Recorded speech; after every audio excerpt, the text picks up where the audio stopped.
হাতে চোট আছে, পায়ে চোট আছে, শরীরের বিভিন্ন জায়গায় চোট আছে। শিক্ষামন্ত্রী বারংবার বলা সত্ত্বেও তার গাড়ি এই ছাত্রের ওপর দিয়ে চলে গিয়েছে। গতকাল সকলে দেখেছে। ছেলেটি ন্যাচারালি অসুস্থ, কথা বলতে অসুবিধা হচ্ছে। গিয়ে দেখে এলাম, ভরসা দিয়ে এলাম যে বাইরে আমরা সকলে আছি, ও দ্রুত সেরে উঠুক। আমি যা বুঝেছি এখন বেশ কিছুদিন ওকে হাসপাতালে থাকতে হবে, যা রিপোর্টস ইত্যাদি এগুলো আসবে সামনে আস্তে আস্তে।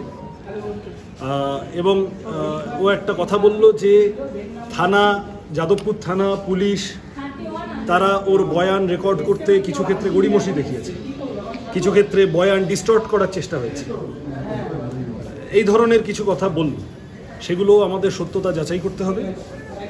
ইন্দ্রানুজ এই মুহূর্তে একজন ব্যক্তি নয়, ইন্দ্রানুজ এই মুহূর্তে পশ্চিমবঙ্গের গণতন্ত্রের পক্ষে লড়াইয়ের প্রতীক, যাকে ব্রাত্য বসুরা গাড়ির চাকার তলায় পিষে মেরে ফেলতে চাইছে। বর্ধমানে ধস্তাধস্তি পরিস্থিতি, এসএফআই এর সঙ্গে পুলিশের একেবারে রণংদেহী পরিস্থিতি রাস্তার মধ্যে, কি বলবেন এই ঘটনায়, যাদবপুরের ঘটনাতে? না, সর্বত্র আজকে এবং কালকে এসএফআই এর রাজ্য জুড়ে বিক্ষোভের ডাক আছে এবং আগামীকাল রাজ্যের সমস্ত বিশ্ববিদ্যালয়ে ধর্মঘটের ডাক দিয়েছে এসএফআই। এটা লখিমপুর খেরি আমরা বিজেপি নেতা তার ক্ষেত্রে দেখেছিলাম, কিন্তু পশ্চিমবঙ্গের ছাত্র আন্দোলনের এত বছরের ইতিহাসে শিক্ষামন্ত্রীর গাড়ির তলায় ছাত্র চলে যাচ্ছে, ছাত্ররা তার গাড়ির সামনে হিউম্যান চেন করেছে, গাড়ি থামাতে বলছে কিন্তু গাড়ি চলে যাচ্ছে, ছাত্র চাকার তলায় চলে আসছে। এই দৃশ্য কেউ কোনোদিন দেখতে পাবে না, বিভৎসতম দৃশ্য। ইমিডিয়েটলি শিক্ষামন্ত্রী এবং তার সাথে আর যে ড্রাইভার ইত্যাদি এদের সবার গ্রেপ্তারি চাই। এবং যারা যারা এই গোটা কাণ্ড ঘটিয়েছে, আমাদের তো এখন প্রশ্ন উঠছে, এই যে ছেলেটি কালকে থেকে সোশ্যাল মিডিয়ায় ঘুরছে, মধ্যমগ্রামের টিএমসিপি নেতা, যাদবপুর বিশ্ববিদ্যালয়ে ওয়েবকুপার general meeting, annual general meeting, সেখানে মধ্যমগ্রামের টিএমসিপি নেতা কি করছিল? তার মানে বহিরাগত ঢুকিয়েছেন শিক্ষামন্ত্রী, নিজে এসেছেন, তার সাথে বাইরে থেকে বিভিন্ন ধরনের বীরপুঙ্গব গুন্ডা ঢুকিয়েছেন, তারা এসে যাদবপুরের ছাত্রদের উপর চড়াও হয়েছে।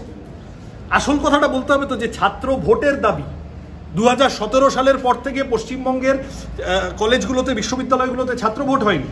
8 বছর ধরে ছাত্র ইউনিয়ন বন্ধ এবং বিভিন্ন রকমভাবে টাকা পয়সা অ্যালটেড হচ্ছে, সেই টাকা পয়সা নিয়ে মোচ্ছব হচ্ছে। এই মোচ্ছবের দরুনই তো কে মারা গিয়েছিলেন গুরুদাস কলেজে, একটা অনিয়ম বেনিয়মের জন্য। ফলত সিস্টেমেটিক স্টুডেন্ট ইউনিয়ন ইলেকশন যাদবপুরে জানুয়ারি 2020-তে শেষবার হয়েছে ভোট। গত 5 বছরে যাদবপুরে হয়নি, প্রেসিডেন্সিতে হয়নি, আর রাজ্যের বাকি সমস্ত কলেজ বিশ্ববিদ্যালয়ে 2017 সালে শেষ হয়েছিল। তাহলে ছাত্র ভোটের দাবিটা অন্যায্য দাবি নাকি? ছাত্রদের সাংবিধানিক অধিকার লঙ্ঘন করছে সরকার, কোনো যুক্তি দিচ্ছে না, কোনো কারণ দেখাচ্ছে না। কয়েকদিন আগে এসএফআই কর্মীরা তারা বিকাশ ভবনে গিয়েছিল, শিক্ষামন্ত্রী তাদের সাথে দেখা করতে পারতেন, কথা বলতে পারতেন, সেখানে ঘাট ধরে মারধর করেছেন।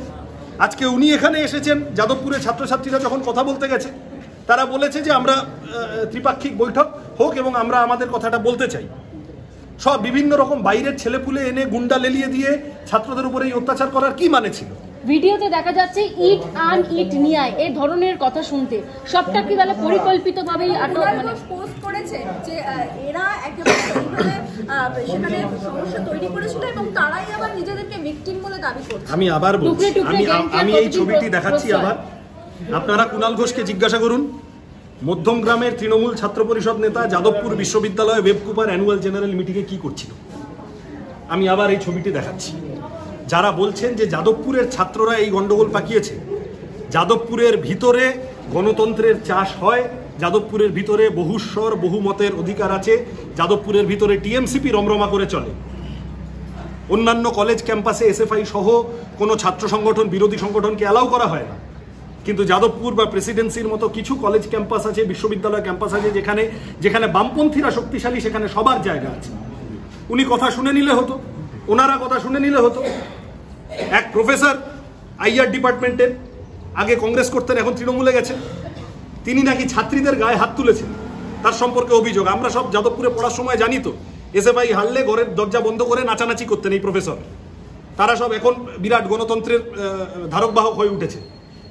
এইসব কিছু লোকজন জুটিয়েছে যারা একই রকমভাবে অগণতন্ত্রে বিশ্বাসী, যারা একই রকমভাবে থ্রেড কালচারে বিশ্বাসী, থ্রেড সিন্ডিকেট বানিয়েছে। অধ্যাপকদের মধ্যে কিছু লোক আছে, কর্মচারীদের মধ্যে কিছু লোক আছে, এই এখানে যা কোঅপারেটিভের ভোটে তার আগের দিনই হেরেছে বামপন্থীদের হাতে, সেই রাগটা ছিল, এই সমস্তটা মিলিয়ে ছাত্রদের উপরে ঝাঁপিয়ে পড়েছে। শিক্ষামন্ত্রী বলছেন যে বামেদের সঙ্গে বিশেষ করে এসএফআই তারা ডেপুটেশন দিয়েছে অন্যান্য সংগঠনের উগ্রবাম কিছু ছাত্র তারা এসে এইভাবে গাড়ির সামনে লাফালাফি করে ঝাপাঝাপি করে ভাঙচুর করে এইভাবে তারা একটা পরিস্থিতি তৈরি অরূপ বিশ্বাস শুনে বলছেন বাজে কথা। আরএসএফ বিশেষ করে তার নাম উঠে আসছে। না, যাদবপুরের ছাত্ররা অ্যাজ আ হোল যাদবপুরের ছাত্র। শিক্ষামন্ত্রী শুধু টিএমসিপির শিক্ষামন্ত্রী নন, শিক্ষামন্ত্রী যাদবপুরের সমস্ত ছাত্রের কাছে শিক্ষামন্ত্রী। তাহলে যাদবপুরের সমস্ত ছাত্র, সমস্ত স্টেক হোল্ডার তারা যদি কথা বলতে যায়, শিক্ষামন্ত্রীর উচিত সেই ধৈর্য নিয়ে কথা শোনা, আর সেটা যদি শুনতে না পারেন তাহলে আসা উচিত। যাদবপুরের মতো চলছে, ওনারা আসবেন, গোলমাল পাকাবেন, ঝামেলা পাকাবেন, এবং আমি তো বারবার প্রমাণসহ বলছি যে বাইরে থেকে টিএমসিপির গুন্ডা নিয়ে ঢুকেছি, আরও আছে, একাধিক নাম আছে আমাদের কাছে। আমি একটা উদার পকেট থেকে এক পিস কুমির ছানা বার করলাম, এরকম অনেক আছে। তারা সব এসে এখানে তালগোল পাকিয়েছে। তারা কি করছিল এই প্রশ্নের জবাব দিতে হবে তো শিক্ষামন্ত্রীকে। ওনার ড্রাইভার গাড়ির চাকার তলায় একটা ছাত্রকে পিষে দিল, তারপরে উনি প্রেশার মাপতে চলে গেলেন, এবং সেখানে গিয়ে উনি বলছেন যে আমি আক্রান্ত। ন্যূনতম মানবিকতা বোধ থাকলে এই জিনিস হয়? গোটা তৃণমূল কংগ্রেস দলটা একাধিকবার, এবং কালকে সন্ধ্যা থেকে যা হচ্ছে, বামপন্থীদের পার্টি অফিস ভাঙা শুরু হয়েছে রাজ্যের বিভিন্ন জায়গা থেকে। তাহলে এই গোটা দলটা অগণতন্ত্রের চাষ করে, গোটা দলটা স্বৈরাচারে বিশ্বাসী। একমাত্র আমরা বলবো আর বাকি সকলে শুনবে, কাউকে কোনো কথা বলতে দেব না, এই মনোভাব যাদবপুরে চলবে না। যাদবপুরের ছাত্ররা কথা বলতে চেয়েছে বলে এখন গাড়ি চালিয়ে দিয়েছে। প্রাপ্ত বসুর গাড়ির পলিউশন ফেল, ট্যাক্স আপডেট নেই, শেষ পর্যন্ত কোনো রকম আপডেটও করা হয়নি, পুলিশ লাস্টলি কেস ফাইল করলো, কি বলবেন? তো এটা মুখ্যমন্ত্রী নিজে যদি ভবানীপুর থানায় গিয়ে গুন্ডা ছাড়িয়ে আনেন, তাহলে বাবু যত বলে পারিষদ দলে বলে তার শতগুণ। সেই মুখ্যমন্ত্রী প্রথম দিন মুখ্যমন্ত্রী হয়ে 2011 সালে সমাজবিরোধীদের বার্তা দিয়ে দিয়েছেন যে এই সরকারটা তোমাদের যা পারো করো। সব গুন্ডারা, ধর্ষকরা, দুর্নীতিগ্রস্তরা তারা সব পালে পালে বেরিয়ে এসেছে গর্ত থেকে, এবং তাদের ভোটে জিতে ব্রাত্য বসুরা মন্ত্রী হয়েছেন। তার গাড়ির পলিউশন সার্টিফিকেট নেই, এ তো একটা সামান্য বিষয়। আরও কত রকম বেনিয়ম আছে সে দেখো, খোঁজ নিয়ে সবই আছে।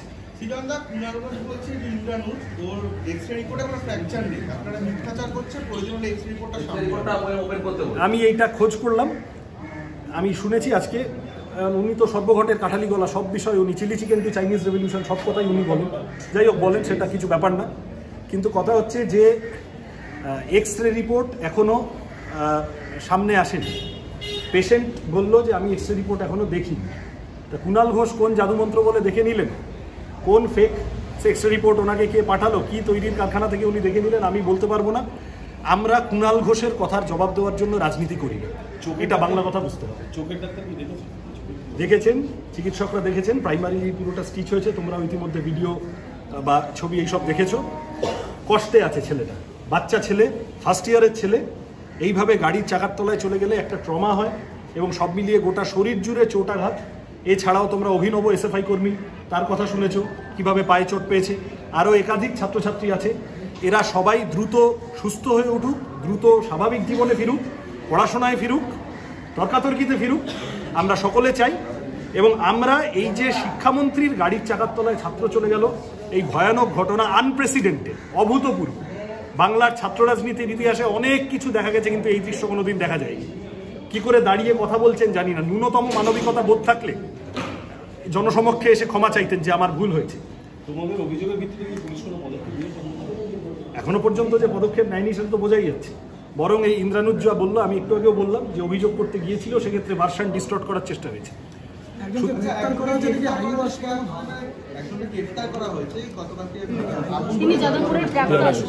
শুনেছি প্রাক্তনী একজন গ্রেপ্তার করেছে। এখন সেটা কি গ্রেপ্তার করেছে, কিরকম গ্রেপ্তার করেছে, তার সাথে কি লিঙ্ক, এগুলো তো বুঝতে হবে, না গেলে চট করে বলে দেবো। ওইটাই গ্রেপ্তার করে ফেললো, কিন্তু ব্রাত্য বসুর গাড়ির চাকার তলায় চলে গেল, সেইটা কাউকে দোষী খুঁজে পেল না। বাচ্চা ছেলেমেয়েরা হিউম্যান চেন করছে, ছাত্ররা তাদের মতো করে, সেটাই হচ্ছে যে তার উপর দিয়ে গাড়ি চলে গেল। প্রফেসর এসে ছাত্রীদেরকে মারতে শুরু করলেন, যা শোনা যাচ্ছে। আরও বিভিন্ন রকম বহিরাগত গুন্ডা লেলিয়ে দিল। আমরা সব ছবি দেখাচ্ছি, তাও তাদেরকে গ্রেপ্তার করতে পারছে না। পরিষ্কার কথা, তৃণমূলের পুলিশ তৃণমূলের মতো করেই চলছে। আমরা এর আগেও বিভিন্ন ঘটনায় দেখেছি, যাদবপুর বিশ্ববিদ্যালয়ে বিভিন্ন ঘটনায় অপরাধীরা ধরা পড়ে না। যদি অপরাধীরা তৃণমূলের ছত্রছায়ায় থাকে তারা ধরা পড়ে না। এই আগুন লাগানো বা ভাঙচুর করা তাহলে কি সবটাই পূর্ব পরিকল্পিত বলে মনে করছে? না, বাইরে থেকে এসেছে তো। আমার পরিষ্কার কথা হচ্ছে যে এই তদন্তগুলো তো পুলিশের হওয়ার কথা, পুলিশের করার কথা। বাইরে থেকে গুন্ডা এসেছে, তারা এসে এই ভাঙচুর করলো, তারা এসে গন্ডগোল পাকালো, কোথায় আগুন লাগিয়ে দিল অফিসে। এটা হতেই পারে এখন নিজেদের অপকর্ম ঢাকার জন্য এগুলো করছে। এই ধরনের ঘটনা তৃণমূলের থেকে নতুন নয়। সবসময় মনে রাখবে, তৃণমূল কংগ্রেস হলো সেই দল যার নেত্রী ফলস ধর্ষিতা সাজিয়ে আন্দোলন করতে গেছিলেন। সবসময় মনে রাখবে, ব্রাত্য বসু হলেন সেই ভদ্রলোক যিনি জ্ঞানেশ্বরীর কাণ্ড ঘটার পর, অতগুলো মানুষ মারা যাওয়ার পর বেনিফিশিয়ারি তত্ত্ব নিয়ে আগে সাংবাদিক সম্মেলন করতে বসেছিলেন, মানুষগুলোর প্রাণের দিকে না তাকিয়ে। যে কোনো ধরনের অমানবিকতা এদের দ্বারা পসিবল। না, আমি এরকম কিছু বুঝিনি, খবর পাইনি। শুনেছি একজন প্রাক্তনী অ্যারেস্ট হয়েছে। বিশ্ববিদ্যালয়ের এখনকার চলনের সাথে তো কেউ নয় বলেই যা বুঝেছি, আর একটু খোঁজ নিয়ে বলতে হবে। কিন্তু যেই অ্যারেস্ট হোক না কেন, আসল অপরাধ এবং অপরাধী সেটা তো চোখের সামনে, আউট ইন দ্য ওপেন, সকলের সামনে দেখা যাচ্ছে। ব্রাত্য বসুর গ্রেফতারি চাই, ব্রাত্য বসুর ড্রাইভারের গ্রেফতারি চাই। তাকে জিজ্ঞাসা করতে হবে যে তোমাকে কে নির্দেশ দিল ছাত্ররা হিউম্যান চেইন করেছে তার উপর দিয়ে গাড়ি চালিয়ে দেওয়া। এই পরিষ্কার কথা। এবং তাকে গ্রেফতার করা হয়েছে, সে হচ্ছে গিয়ে যাদবপুরের একজন ছাত্রের বিক্ষোভে ছিল, এবং সেই সময় বিক্ষোভে ছিল বলে তাকে বিক্রমগড়ের তার ফ্ল্যাট থেকে হচ্ছে তুলে নেওয়া। একটা ছবি পোস্ট হচ্ছে উঠে দাঁড়িয়েছে, এখানে হচ্ছে যে ওই গাড়িটা ওনার গাড়ি ছিল, জয়প্রকাশ নারায়ণের গাড়ি ছিল না। আপনারা মিথ্যাচার করছেন মুখ্যমন্ত্রীর ছবি ব্যবহার করে। শোনো, ওনাকে তৃণমূল জেল থেকে জেলে ঢুকিয়েছিল, জেল থেকে বার করেছে, উনি অষ্টপ্রহর এইসব বাজে বাজে বকে যাবেন থেকে। সুতরাং ওনার কথার, আমি আবার বলছি, ওনার কথার জবাব দেওয়ার জন্য আমরা রাজনীতি করি না। এক্স রে রিপোর্ট সংক্রান্ত উনি যে মিথ্যাচার করছেন, আমার পাল্টা প্রশ্ন, এক্স রে রিপোর্ট সংক্রান্ত তৃণমূলের মুখপাত্র যে মিথ্যাচার করছেন সেইটা সামনে আসা দরকার, এবং he should also be chased. তাকেও এটা জিজ্ঞাসা করা দরকার যে আপনি এক্স রে রিপোর্ট এখনো সামনে আসেনি, আপনি এক্স রে রিপোর্ট সংক্রান্ত মিথ্যাচার সকালবেলা করে দিলেন কেন? আপনি শাসক দলের মুখপাত্র। সৃজন, কালকে তোমাদের রাজ্যব্যাপী কর্মসূচি আছে, কালকে উচ্চ মাধ্যমিক পরীক্ষা শুরু হচ্ছে, ফলে কোনো কি সময়সীমা বেঁধে দেওয়া হবে না? না, বিশ্ববিদ্যালয়গুলোতে ছাত্র ধর্মঘট, সাধারণ ধর্মঘটের তো বিষয় না। এবং উচ্চ মাধ্যমিক বলেই এখনো পর্যন্ত রাস্তাঘাট সর্বত্র এই যে সব বলছে না, সহনশীল টহনশীল বলছে, এই ছাত্ররা যদি সব মিলিয়ে সহনশীল না হয় তাহলে অনেকের কপালে অনেক দুর্ভোগ থাকবে। ছাত্ররাও সহনশীল, কারণ উচ্চ মাধ্যমিক পরীক্ষা চলছে, মানুষের জনজীবন স্বাভাবিক রাখার প্রশ্ন আছে। এই জন্য বিশ্ববিদ্যালয়গুলোর ভিতরে এসএফআই ছাত্র ধর্মঘট ডেকেছে, সেটা কালকে হবে। আজকেও রাজ্য জুড়ে সর্বত্র বিক্ষোভ হবে, এবং সেই বিক্ষোভে ছাত্ররা, সাধারণ মানুষ সকলে ইনভলভ হবে। উপাচার্য বলছেন যে গোটা এই যাদবপুর বিশ্ববিদ্যালয় চত্বরে নিরাপত্তা নেই, নিরাপত্তা রক্ষীও নেই, ছাত্রছাত্রীরা আক্রমণাত্মক হয়ে গিয়েছে। কি বলবেন এটা শুনে? উপাচার্য বলছেন এটা উপাচার্য, আমি জানি না উপাচার্য এরকম বলেছেন বলে, আমি জানি না। আমি তো বরং দেখলাম উপাচার্য অন্য কথা বলছেন।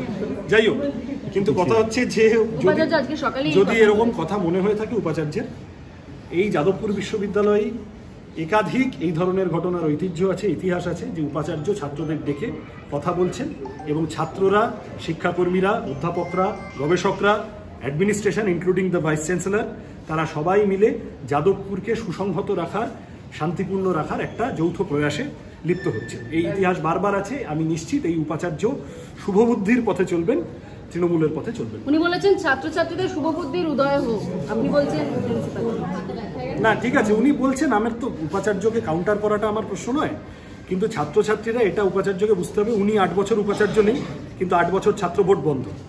ছাত্রছাত্রীরা ন্যায্য ডেমোক্রেটিক দাবি নিয়ে তারা এখানে যাদবপুরের ভিতরে লড়াই করছে, কথা বলছে। ছাত্র ভোট বন্ধ কেন, এই প্রশ্নটা আমি মিডিয়াকে অনুরোধ করব এইটা তুলুন। এই যে কালকে থেকে চলছে শিক্ষামন্ত্রীর প্রেশার বেড়ে গেছে, এরকম তালগোল পাকাতে গেলে এইসব হয়। কিন্তু আসল কথা হচ্ছে ছাত্ররা কেন কথা বলতে গেছিল, ছাত্ররা কেন হিউম্যান চেইন করতে গেছিল, ছাত্ররা কেন মেমোরান্ডাম জমা দিতে গেছিল, ছাত্ররা কেন ত্রিপাক্ষিক বৈঠকের কথা বলেছে। মূল ইস্যুটা বলুন, যে ছাত্র ভোট বন্ধ গত 8 বছর ধরে পশ্চিমবঙ্গে বেআইনিভাবে বারবার বলা সত্ত্বেও, বারবার কথা বলা সত্ত্বেও, এই শিক্ষামন্ত্রী, এই রাজ্য সরকার, এই মুখ্যমন্ত্রী বারবার মৌখিক কথা দিয়েছেন, কিন্তু ছাত্র ভোট হচ্ছে না। তার ফলে বিশ্ববিদ্যালয়ের ভিতরে ছাত্রদের স্বার্থ ব্যাহত হচ্ছে। তাহলে ছাত্র ভোটের দাবিতে ছাত্ররা যে আন্দোলন করেছে তা ন্যায্য। ছাত্র ভোট করতে হবে, দ্রুত করতে হবে, এবং শিক্ষামন্ত্রী যদি ন্যূনতম মানবিকতা বোধ থাকে সর্বসমক্ষে ক্ষমা চেয়ে দ্রুত ছাত্র ভোটের ডেট দেবেন।